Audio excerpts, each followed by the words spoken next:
Wah wah wah, entah apa yang merasukinya. Erick Thohir buka suara soal obrolan makan siang Prabowo dan Timnas Indonesia. Kira-kira apa ya yang diobrolkan? Yuk saksikan beritanya hingga selesai.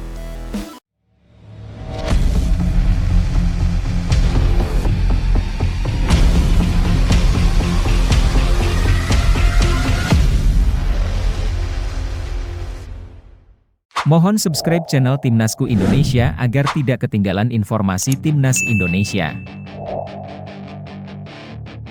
Debut Emil Audero sampai viral ke Italia. Debut Emil Audero bersama Timnas Indonesia menjadi momen yang tak hanya menggetarkan Stadion Utama Gelora Bung Karno, tetapi juga menggema hingga ke Italia. Tanggal 5 Juni 2025 akan selalu dikenang sebagai hari bersejarah ketika seorang mantan kiper Juventus, Sampdoria, dan Inter Milan akhirnya mengenakan seragam merah putih di ajang resmi. Menghadapi tim kuat seperti Cina dalam lanjutan grup C kualifikasi Piala Dunia 2026, Audero langsung mendapat kepercayaan sebagai starter dan ia menjawabnya dengan performa yang luar biasa. Tak butuh waktu lama bagi sang kiper untuk menunjukkan kualitasnya baru memasuki babak kedua, ia melakukan penyelamatan krusial yang membuat publik bersorak kagum. Aksi heroiknya terjadi pada menit ke-47 saat Emil dengan sigap menepis tendangan keras Wang Yudong yang mengarah ke pojok kiri gawang. Momen itu menjadi titik balik penting yang memastikan keunggulan 1 gol Timnas Indonesia tetap bertahan hingga peluit akhir dibunyikan. Lebih dari sekadar penyelamatan, aksi tersebut menunjukkan bahwa Audero bukan hanya datang untuk melengkapi skuad, melainkan untuk menjadi penjaga terakhir yang tangguh dan bisa diandalkan. Performanya membawa Indonesia meraih kemenangan tipis namun penting, berkat gol penalti oleh Romani di akhir babak pertama. Yang mengejutkan, penampilan perdananya ini langsung menjadi sorotan hingga ke negeri kelahirannya, Italia. Media ternama seperti Fo Otbola dan klub Doria 46 ikut menyorot debut sang kiper. Fo Otbola bahkan memuji postur Emil yang mencapai 192 cm serta kemampuannya dalam membaca permainan dan refleks cepat. Mereka menyebut Emil sebagai sosok yang sangat berharga dan layak mendapat tempat utama. Sementara itu, klub Doria 46 menyebut debut ini sebagai momen tak terlupakan dalam perjalanan karier Emil Audero.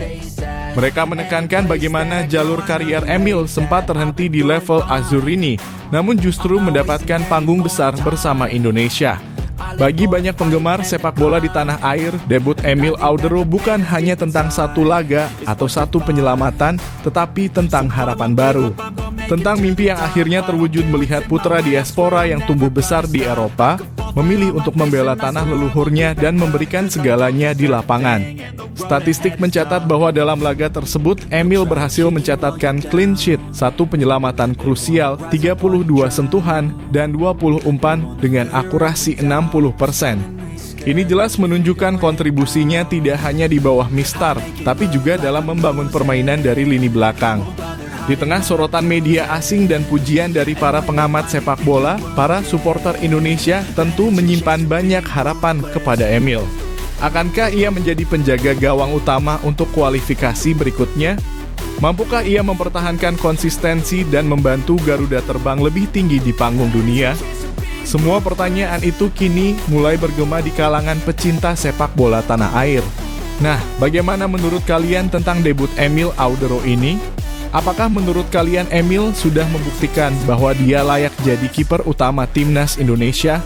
Atau ada momen tertentu dari pertandingan kemarin yang paling kalian ingat? Yuk, tuliskan pendapat kalian di kolom komentar. Kita diskusi bareng tentang masa depan Timnas Indonesia bersama Emil Audero di bawah mistar.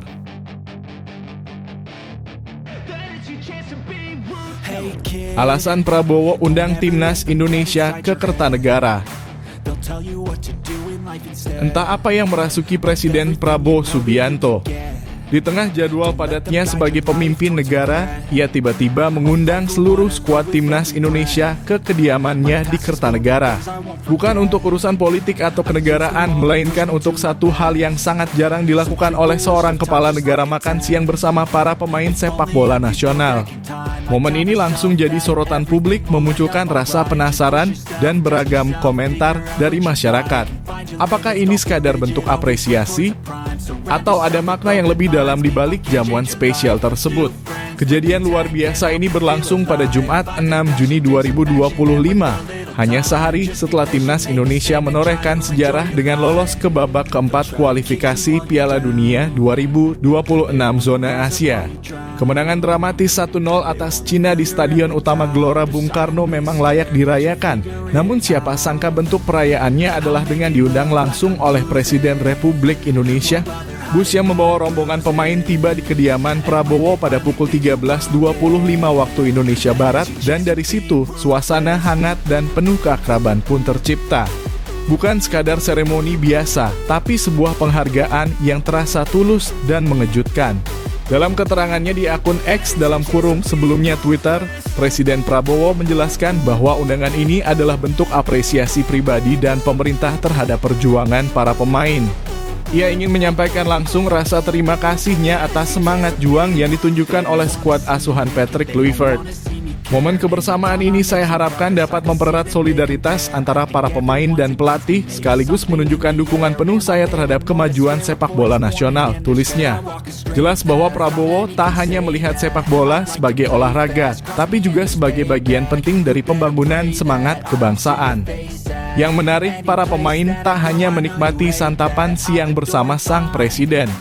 Mereka juga pulang membawa bingkisan istimewa yang diduga berupa jam tangan eksklusif, sebagaimana terlihat dalam unggahan Justin Hubner di media sosial.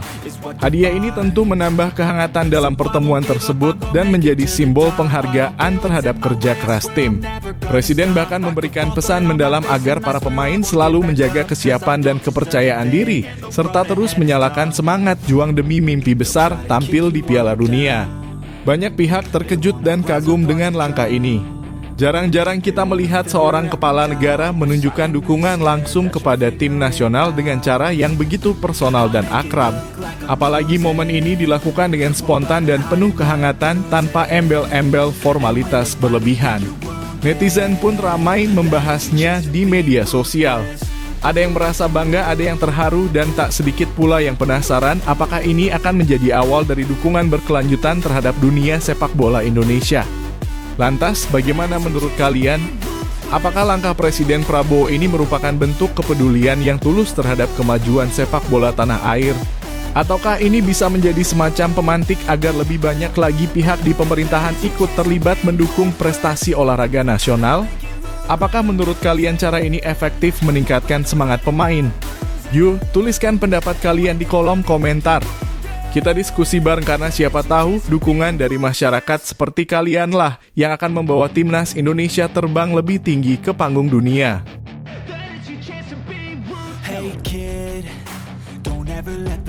Patrick Kluivert dibuat bahan lelucon media Belanda. Patrick Kluivert, nama besar yang tak asing di telinga pecinta sepak bola dunia, kini tengah menjalani petualangan barunya sebagai pelatih timnas Indonesia. Sejak ditunjuk PSSI pada Januari 2025, ex-striker Barcelona dan timnas Belanda ini langsung tancap gas membawa Garuda terbang tinggi. Bukti paling nyata adalah keberhasilannya mengantar timnas Indonesia lolos ke babak keempat kualifikasi Piala Dunia 2026 zona Asia, sebuah pencapaian bersejarah yang layak dirayakan seluruh rakyat Indonesia. Namun, di balik euforia kemenangan atas Cina dengan skor tipis 1-0 di Stadion Utama Gelora Bung Karno SUGBK, Jakarta, pada 5 Juni 2025 lalu, ada satu hal yang tak terduga. Patrick Kluivert justru menjadi bahan tertawaan media asal negaranya sendiri. Bukan karena taktik atau hasil pertandingan, melainkan karena salah kostum. Ya, media Belanda, khususnya ESPN NL, secara terang-terangan menertawakan pilihan pakaian sang pelatih. Kluivert terlihat memakai kemeja lengan panjang berwarna biru muda di tengah cuaca panas dan lembab khas Jakarta. Belum juga pertandingan dimulai, bajunya sudah tampak basah kuyup oleh keringat. Saat pertandingan berlangsung, pemandangan kocak ini berlanjut. Pelatih berusia 48 tahun itu tetap bertahan dengan kemeja birunya sepanjang babak pertama, hingga akhirnya menggantinya dengan kaos hitam lengan pendek di babak kedua. Sontak, momen ini menjadi sorotan media. ESPN NL bahkan menyelipkan candaan dalam laporannya dengan menuliskan, "Biru muda bukanlah pilihan yang cerdas dalam cuaca seperti ini," lengkap dengan emotikon tertawa. Bukannya membahas strategi permainan atau keberhasilan Kluivert dalam membawa Indonesia semakin dekat ke panggung dunia, mereka justru fokus pada tampilan luar sang pelatih. Lucu, bisa jadi, menghibur, tentu saja. Tapi di sisi lain ini menunjukkan bahwa meskipun seseorang berprestasi, tak semua orang akan fokus pada apa yang benar-benar penting. Sebagian media masih bisa saja mencari celah untuk mengolok-olok sesuatu yang sebetulnya tak begitu relevan. Padahal dari sisi teknis dan strategi, Kluivert sukses menjalankan tugasnya. Ia membawa semangat dan pengalaman Eropa ke dalam tubuh timnas Indonesia dan hasilnya mulai terlihat nyata di atas lapangan. Fenomena ini juga menggambarkan bagaimana tekanan terhadap pelatih, terutama yang berasal dari luar negeri, tidak hanya datang dari dalam negeri, tetapi juga dari tempat asalnya. Patrick Kluivert kini tak hanya mengemban tugas berat membawa Indonesia ke Piala Dunia, tapi juga harus siap dengan sorotan publik dan media dari dua arah sekaligus, Indonesia dan Belanda. Namun seperti pepatah bilang, anjing menggonggong, kafilah berlalu. Apapun komentar dari media Belanda, yang paling penting adalah bagaimana perjuangan Patrick Kluivert dan anak-anak asuhnya di lapangan. Indonesia kini satu langkah lebih dekat menuju Piala Dunia. Dan jika kelak kita berhasil lolos ke turnamen akbar tersebut, siapa yang akan tertawa terakhir? Nah, bagaimana menurut kalian soal sindiran media Belanda terhadap Patrick Kluivert ini? Apakah itu sekadar lelucon ringan yang tak perlu dibesar-besarkan? Atau justru bentuk ketidakhormatan terhadap pelatih yang tengah berjuang untuk bangsa kita?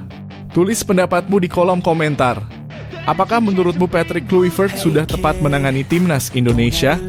Dan apakah ia pantas mendapat lebih banyak respek, bukan candaan? Yuk, kita diskusi bareng.